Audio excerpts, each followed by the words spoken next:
Salam, axşamınız xeyir olsun. Gününə mühüm xəbər toplusu ilə qarşınızdayıq. Diqqətiniz bizdə olsun. Əvvəlcə əsas xəbər başlıqlarına qısaca nəzər salaq. Urmuda İşıq İdarəsinə silahlı hücum olub. Azərbaycanda Kərimə dövləti qurmaq istəyənlərə hökm oxundu.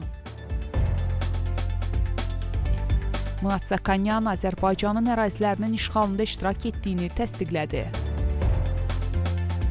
Amerika İran qüvvələrinin İraqdan çıxarılmasını tələb edib. 107 yardım maşını Qəzzaya daxil oldu. İndi isə daha ətraflı. Bugün Qərbi Azərbaycan əyalətinin mərkəzi Urmu şəhərinin İşıq İdarəsinə silahlı hücum olub. Bu barədə əyalətin polis rəisi Rəhim Cahanbəxş məlumat verib. Bugün polis qüvvələri odlu silahdan atəş açaraq bir vətəndaşı ölümlə təhdid edən şəxsi həbs edib deyə məlumatda bildirilib. Hücumçunun kimliyi barədə açıqlama verilməyib. Bir odlu silahın götürüldüyü və hücumçu barəsində cinayət işi açıldığı qeyd olunub. Yerli sosial media platformalarında hücumçunun Kürdəsilli Naci Şərif Sindəşlinin qardaşı oğlu olduğu və Urmiya İşıq İdarəsinə hücum etdiyi bildirilib. Sosial media fəallarının hadisə yerindən yaydıqları videolarda bir nəfər yaralının xərəkdə ambulansa aparıldığı əks olunsa da, rəsmi media ehtimal olunan ölü və yaralı barədə hər hansı məlumat yaymayıb. Qeyd edək ki, Sepaha yaxınlığı ilə tanınan keçmiş narkobaran və hazırda xeyriyyəçi iş adamı kimi qələmə verilən Naci Şərif Sindəşli həm də Kürd silahlı qruplaşmaları ilə əlaqəli şəxs hesab edilir. Bundan əvvəl narkotik maddələrin alveri və qətldə ittiham olunan Sindəşli bir müddət sonra həbsdən buraxılaraq Türkiyəyə gedib. Orada əməllərini davam etdirən narkobaron həm də Türkiyədə yaşayan Tehran hökumətinin müxaliflərinin uğurlanaraq İrana gətirilməsi ilə məşğul olub. Bir neçə ağır cinayətdə ittiham edilərək həbs olunan Naci Şərif Sindəşli buraxılıb, sonradan müəmmalı şəkildə Türkiyədə də həbsdən buraxılıb İrana qayıdaraq Qərbi Azərbaycanda böyük biznes şəbəkəsi qurub. O hazırda Qərbi Azərbaycan əyalətində Azərbaycan torpaqlarına iddia edilən Kürd qruplaşmalarının əsas himayəçilərindən biri kimi tanınır. Təbrizin yük maşını sürücüləri başqa bir neçə şəhərlə eyni vaxtda tətil elan ediblər. Bununla bağlı onlar sosial mediada məlumat yayıblar. Narazı sürücülər yanacaq kvotasının azaldılmasına, sığorta haqqının yüksək olması və yük daşıma tariflərinin az olmasına etiraz edirlər. Qeyd edək ki, bundan əvvəl Qəzvin və başqa bir neçə şəhərdə də sürücülər tətil elan ediblər. Professor Hüseyn Məhəmmədzadə Sadiqin sağ qalan oğlu Eldar Məhəmmədzadə Sadiq ədəbiyyat, din, fəlsəfə, ilahiyyat, rabitə, İranşünaslıq, Azərbaycanşünaslıq və dilçilik sahəsində 200 min cilddən çox ixtisaslaşdırılmış kitabın olduğu İbarət kitabxanasını ianə etdiyini açıqlayıb. Eldar Məhəmmədzadə bildirib, 60 ildən çox elmi səylə atam ədəbiyyat, din, ilahiyyat, fəlsəfə, rabitə, Azərbaycanşünaslıq və dilçiliyin müxtəlif sahələrinə aid 20 mindən çox ixtisaslaşdırılmış kitablar toplusu tərtib etmişdir ki, bunların yarısı fars, digər yarısı müxtəlif türk dilləri, ingilis, rus və ərəbcədir. O, bu kitab toplusunun təkcə Azərbaycan üçün yox, bölgədəki bütün tədqiqatçılar üçün böyük önəmə sahib olduğunu vurğulayıb. O, kitabxananın rəqəmsal versiyasının yaradılması ilə bağlı planlarının olduğunu bildirib. Eldar Məhəmmədzadə əlavə edib. Yaxın vaxtlarda direktorlar şurası formalaşdırılaraq və lazımi icazələr alınmaqla bu əsərlərin rəqəmsal versiyasının tədqiqatçıların və maraqlı şəxslərin istifadəsinə verilməsi üçün elektron kitabxana istifadəyə veriləcək. Ərdəbil vilayətinin xalq kitabxanalarının baş direktoru ilə keçirdiyim görüşdə bu kitabxananın Ərdəbil vilayətinə köçürülməsi şərtlərini yazılı şəkildə elan etdim və bu vilayətin mədəniyyət idarələrindən cavab gözləyirəm. Davam edirik. Təbrizin Traktor və Qəzvinin Şəms Azər futbol komandalarının oyunundan sonra həbs edilən Xiyavlı milli fəal və Traktor komandasının tərəfdarı Kazim Səfabəxş Qəzvin həbsxanasında saxlanılır. İnsan haqları fəallarının yaydığı məlumata görə Səfabəxşin müvəqqəti olaraq məhkəməyə qədər sərbəst buraxılması üçün 400 milyon tümənlik girov qoyulsa da, təhlükəsizlik orqanları buna mane olur. Bununla yanaşı həbsdə olan fəalın telefonunun məmurlarda olduğu, onun sosial media hesablarının məqsədli şəkildə və nəzarət etmək üçün aktiv saxlanıldığı bildirilir. Qeyd edək ki, Sepahın təhlükəsizlik bölməsinin əməkdaşları Kazım Səfabəxşi mayın 2-sində Qəzvin şəhərində həbs ediblər. O, bundan əvvəl də dinc mədəni fəaliyyətinə görə bir neçə dəfə saxlanılıb. Urmiya gölü su hövzəsində olan Binab rayonunun məşhur Qaraqışlaq gölü tamamilə qurumaq təhlükəsi ilə üzləşib. Bu barədə Şərqi Azərbaycanın Ətraf Mühitin Mühafizəsi İdarəsinin baş direktoru Məhəmməd Hüseyn Həsənzadə məlumat verib. Bildirib ki, Qaraqışlağın vəziyyəti ötən illə eyni olsa da, uzun müddətli dövrlə müqayisədə göldə ekoloji problem dərinləşib. Həsənzadənin dediyinə görə 40 min hektar sahəsi olan Bataqlıq göl və ətraf bölgələrində 153 quş, 178 müxtəlif heyvan növləri yaşayır. O, Bataqlıq gölün qurumasının davam edəcəyi təqdirdə həmin heyvan növlərinin çoxunun məhv olacağı və bölgənin ekosisteminin dəyişəcəyini bildirib. Qeyd edək ki, Qaraqışlağın əsas su təminatçısı olan Cığatı çaydan Bataqlıq gölə ildə 64 milyon kubmetr su buraxılmalı olsa da illərdir bu mümkün olmayıb. Buna görə də hazırda yalnız 2,5 milyon kubmetr suyu olan Qaraqışlaq tamamilə qurumaq və məhv olmaq təhlükəsi ilə üz-üzədir. İranın şimal-qərbindəki bataqlıqların gəlinə adlandırılan Qaraqışlaq Bataqlıq gölü beynəlxalq qeydiyyatına alınıb. Azərbaycanda qanunsuz olaraq Kərimə dövləti qurmaq niyyətində olan şəxslərin cinayət işi üzrə məhkəmə araşdırması başa çatıb. Bakı Ağır Cinayətlər Məhkəməsində keçirilən sonuncu iclasda hökm oxunub. Şəlalə Həsənovanın sədrlik etdiyi hakimlər belə qənaətə gəlib ki, təqsirləndirilən şəxslərə verilmiş ittihamlar məhkəmə istintaqında toplanmış sübutlarla təsdiqini tapıb. Hökmə əsasən Arif Cümşidov və Anar İsayev 17 il, Xəqani Məmmədov, Sənam Məmmədov, İqbal Axundov və Tərzan Qaraşov hər biri ayrı-ayrılıqda 8 il müddətinə azadlıqdan məhrum edilib. Qeyd edək ki, adı çəkilən şəxslərin cinayətkar planları Dövlət Təhlükəsizlik Xidməti tərəfindən ifşa edilib. Onlar dövlətə qarşı yönəlmiş cinayət əməllərində ittiham olunaraq həbs ediliblər.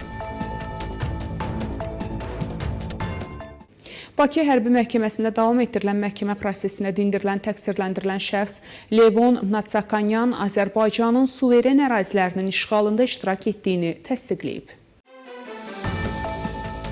Natsakanyan müxtəlif illər qondarma qurumda tabor komandiri, diviziya komandiri və artilleriya rəisi olduğunu bildirib. Dövlət ittihamçılarının suallarını cavablandıran təqsirləndirilən şəxs Samvel Karapetyanın rəhbərlik etdiyi hərbi hissənin tərkibində Azərbaycanın suveren ərazilərinin işğalında iştirak etdiyini etiraf edərək deyib. Ağdamda, Cəbrayıl, Ağdərədə, Füzulidə və digər ərazilərində aparılmış döyüş əməliyyatlarında iştirak etmişəm. Qeyd edək ki, Ermənistanın hərbi təcavüzü nəticəsində sülh və insanlıq əleyhinə cinayətlər, müharibə cinayətləri, o cümlədən təcavüzkar müharibənin hazırlanması və aparılması, soyqırımı, müharibə qanunlarını və qaydalarını pozma, habelə terrorçuluğu maliyyələşdirmə, hakimiyyəti zorla ələ keçirmə, onu zorla saxlama və digər çoxsaylı cinayətlər törətməkdə təqsirləndirilən Ermənistan Respublikasının vətəndaşlarının məhkəməsi davam etdirilir. Davam edirik. Amerika İran qüvvələrinin 2 həftə ərzində İraqdakı mövqelərindən çıxarılmasını tələb edib və İranın onlarla hərbi və nüvə obyektinə giriş istəyib. Bununla bağlı İraqın Xarici İşlər Naziri Amerika prezidenti Donald Trumpın mesajını İran rəsmilərinə çatdırıb. Mənbələrin məlumatına görə Xarici İşlər Naziri Fuad Hüseynin Tehrana səfəri zamanı verdiyi mesajda İranın yaxın həftələrdə Amerika ekspertləri tərəfindən təftiş üçün 31 hərbi nüvə və tədqiqat obyektini açması ilə bağlı tələbi yer alıb. Xatırladaq ki, Fuad Hüseyn bu həftənin əvvəlində Tehrana səfər edib. Mənbələrin məlumatına görə mesajda Tehranın cavabı və tələblərə əməl etmə sürətindən asılı olaraq Amerikanın İrana qarşı potensial eskalasiyasının davam edəcəyi barədə xəbərdarlıq edilib. Bildirilib ki, təklif edilən yoxlamalar davam edən nüvə danışıqları ilə əlaqəli deyil və ayrıca şərt kimi təqdim edilib. Tehran uranın zənginləşdirilməsini inkar edən heç bir razılaşmanı qəbul etməyəcəyi bu sözləri İran Xarici İşlər Nazirinin müavini Məcid Təxt Rəvançi deyib.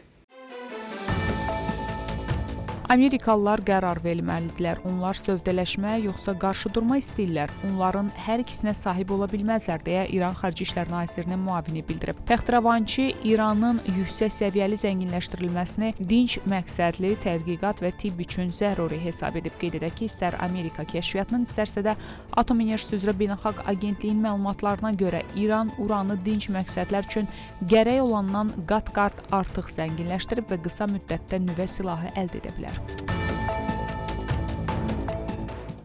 İsrail mediası dünən qida və tibbi ləvazimat daşıyan 107 yardım maşınının Qəzzaya daxil olduğunu bildirib. İsrail Müdafiə Nazirliyinin tərkibindəki ərazilərdə hökumət fəaliyyətləri koordinatoru bölməsi dünən humanitar yardım daşıyan 107 yük maşınının Qəzza zolağına daxil olduğunu açıqlayıb. İsrail martın 2-sindən bəri fasilədən sonra Qəzzaya yardım çatdırılmasını bazar ertəsi bərpa edib. Ərazilərdə hökumət fəaliyyətləri koordinatoru bölməsindən bildirilib ki, yardımın çatdırılması peşəkar İsrail Silahlı Qüvvələrinin rəsmilərinin tövsiyəsi əsasında və siyasi eşelonun direktivinə uyğun olaraq həyata keçirilir. Humanitar yardıma un, qida, əczaçılıq dərmanları və tibbi avadanlıqlar daxildir. Humanitar yardım Kerem Şalom keçidi vasitəsilə Qəzzaya girməzdən əvvəl ilk olaraq İsrail səlahiyyətləri tərəfindən yoxlamadan keçib. BMT rəsmiləri deyirlər ki, yardım qrupları təhlükəsizlik, talan riski və İsrail hakimiyyət orqanları ilə koordinasiya problemləri səbəbindən yardımın paylanmasında ciddi çətinliklərlə üzləşiblər. İsrail hökumətinin təhdidləri yeni deyil, ancaq bunun Amerika rəsmiləri tərəfindən ifşa edilməsi narahatlıq doğurur. Bunu İranın Xarici İşlər Naziri Abbas Araqçı danışıqların nəticəsiz qalacağı tədbirdə İsrailin İranın nüvə obyektlərinə mümkün hücumu ilə bağlı xəbərlərə cavab olaraq deyib. O, bunun BMT-nin Təhlükəsizlik Şurası və Beynəlxalq Atom Enerjisi Agentliyi tərəfindən dərhal və qəti şəkildə pislənməli olduğunu bildirib. Araqçı İsrailin baş naziri Benyamin Netanyahunun öz iradəsini Amerikaya sırmağa çalışdığını iddia edib. Qeyd edək ki, 3 gün əvvəl İran rəhbəri Əli Xameneyi ABŞ ilə danışıqların nəticə verəcəyinə şübhə ilə yanaşdığını və uranın zənginləşdirilməsi barədə şərtləri qəbul etməyəcəklərini deyib. Bundan sonra İsrailin İranın nüvə obyektlərinə zərbə endirməsi ehtimalı artıb. Sepahın Təhlükəsizlik və Kəşfiyyat bölməsi xaricdə fəaliyyət göstərən İranlı jurnalistləri oğurlanmaq istəyib. Bu barədə Azad Avropa Radiosunun Tehranda həbsdə olan əməkdaşı Rıza Vəlizadə bildirib. O, həbsxanadan yaydığı səs yazısında deyib ki, Sepah əməkdaşları ondan xaricdəki jurnalistləri aldatma və inandırma yolu ilə İrana gətirməyi tələb ediblər. Vəlizadə bildirib, İran İslam İnqilabı Keşikçiləri Korpusunun kəşfiyyat təşkilatı xaricdəki fars dilli mediadakı həmkarlarımı onların etimadını qazanaraq İrana qayıtmağı inandırmaq üçün mənə əhəmiyyətli məbləğdə pul vəd etmişdilər. Məhbus jurnalist bununla yanaşı deyib ki, Sepah zabitləri ona Sepahın maliyyə dəstəyi ilə xaricdə media orqanı yaratmağı da təklif ediblərmiş. Qeyd edək ki, Radio Farsda 10 il işlədikdən sonra 2023-cü ilin noyabrında bu mediadan istefa verən Rıza Vəlizadə bir müddət xaricdə qaldıqdan sonra ailəsini ziyarət etmək üçün İrana qayıdıb və bu 2024-cü ilin 22 sentyabrında həbs edilib. Rusiya şahid tipli kamikadze dronlarının istehsalını peşəkar hərbi əsaslarla keçirib və bu dronların döyüş başlığının 80 kiloqrama qədər artırıb. Bu barədə Ukrayna Silahlı Qüvvələrinin Kəşfiyyat bölməsinin komandiri Denis Yaroslavski bildirib. Komandir Denis Yaroslavski bildirib, döyüş meydanında hələ bu tip dronlara rast gəlməmişəm, amma yaxın zamanda görünəcəkləri şübhəsizdir. Əvvəllər ölkə boyu gün ərzində 50-100 dron istifadə olunurdusa, bu sürətlə gündə 500 və ya daha artıq dronun istifadəsi mümkündür. Çünki istehsal çox ciddi səviyyəyə qaldırılıb. Yaroslavski həmçinin Ukrayna və Rusiyanın PO istehsalını müqayisə edərək bildirib. Həm biz, həm də düşmən müxtəlif tipli dronlardan istifadə edir. Bu baxımdan vəziyyət bərabərdir, amma Rusiya bu sahəni peşəkar hərbi istehsala çevirib. Onlar böyük maliyyə dəstəyi alır. Bizdə isə hələ bir çox istehsalçılar zirzəmilərdə dron yığır. Rusiya isə bunu iri müəssisələrdə həyata keçirir. Mütəxəssislər bu tendensiyanın Ukraynanın hava hücumundan müdafiə imkanlarına ciddi təzyiq yaradacağını qeyd edirlər. Terrorla mübarizədə tərəfdaşlığına, eləcə də ötən gün Vaşinqtonda 2 İsrailli diplomatın qətlə yetirilməsi ilə bağlı göstərdiyi başsağlığına görə Azərbaycana təşəkkür edirəm. Bunu İsrailin Azərbaycandakı səfiri George Dick beynəlxalq elmi praktiki konfransda deyib. Təəssüf ki, terror təhlükəsi yenidən baş qaldırdı. Dünən Vaşinqtonda İsrailin 2 diplomatı küçədə qətlə yetirildi. Buradan bir daha onun ailələrinə, Vaşinqtondakı səfirliyimizə və diplomatik korpusumuza başsağlığı verirəm, səfir qeyd edib. O, Azərbaycanın bu hadisəyə münasibətini yüksək qiymətləndirib. Azərbaycanın burada və başqa yerlərdə terrorla mübarizədə tərəfdaşlığına, eləcə də dünən Vaşinqtonda 2 İsrailli diplomatın qətlə yetirilməsi ilə bağlı göstərdiyi başsağlığına görə təşəkkür edirəm. İsrail və Azərbaycan arasında əməkdaşlığa da toxunan səfir bildirib. Son illərdə Azərbaycanla xüsusilə təhlükəsizlik antiterror sahəsində iki tərəfli münasibətlərimiz daha da dərinləşib və genişlənib. Bugün aldığımız məlumat göstərir ki, ötən illə müqayisədə İsraildən Azərbaycana gələn turistlərin sayı 2 dəfədən çox artıb. İran Respublikasının nüvə bombası əldə etməsi təkcə İsraili təhdid etməyəcək, həm də regionda və dünyada qüvvələr balansını dəyişəcək. Bunu İsrailin Vaşinqtondakı səfiri Yeki Leiter deyib. İranın bombası olacağı təqdirdə ondan istifadə edəcək və onun yaxın şərqdəki bütün proksi qüvvələri nüvə çətiri altında fəaliyyət göstərəcək, səfir əlavə edib. Steve Witkoffun rəhbərliyi ilə davam etdiriləcək qarşıdan gələn nüvə müzakirələrinə toxunan Leiter, danışıqların uğurla bitməsi üçün dua etdiklərini söyləyib. Tehranı uranı zənginləşdirməkdə məqsədinin nüvə silahı əldə etmək olduğuna diqqət çəkən səfir, buna yol verilməməli olduğunu bildirib. Bir çox ölkələrin mülki nüvə enerjisi var, ancaq onlar yanacağı idxal edib sonra ixrac edirlər. Zənginləşmə yalnız nüvə bombası əldə etmək məqsədi daşıyır. Ölkəsinin heç bir halda İranın nüvə bombasına malik olmasına icazə verə bilməyəcəyini vurğulayan səfir, İranın nüvə bombasına malik olmasını İsrail üçün ekzistensial təhlükə olduğu barədə yenidən xəbərdarlıq edib. Amerikanın İranın uran zənginləşdirilməsini tamamilə dayandırmasını tələb etməsi danışıqların nüvə müqaviləsinə gətirib çıxarması ehtimalını azaldır. Bu barədə CNN 2 İranlı qaynağa isnadən xəbər verir.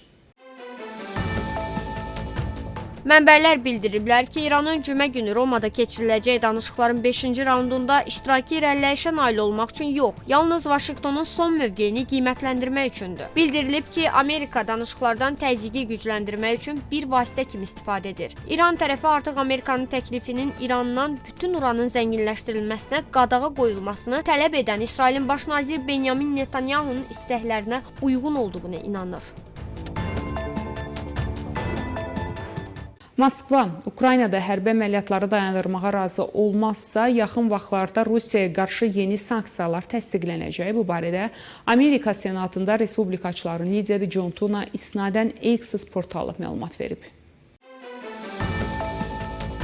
Əgər Rusiya ciddi diplomatiya ilə məşğul olmaq istəmirsə, Senat Trump administrasiyası ilə birlikdə əlavə sanksiyaları nəzərdən keçirəcək, Tuna bildirib. Onun sözlərinə görə yeni məhdudiyyətlər Rusiyanı danışıqlara məcbur edə bilər.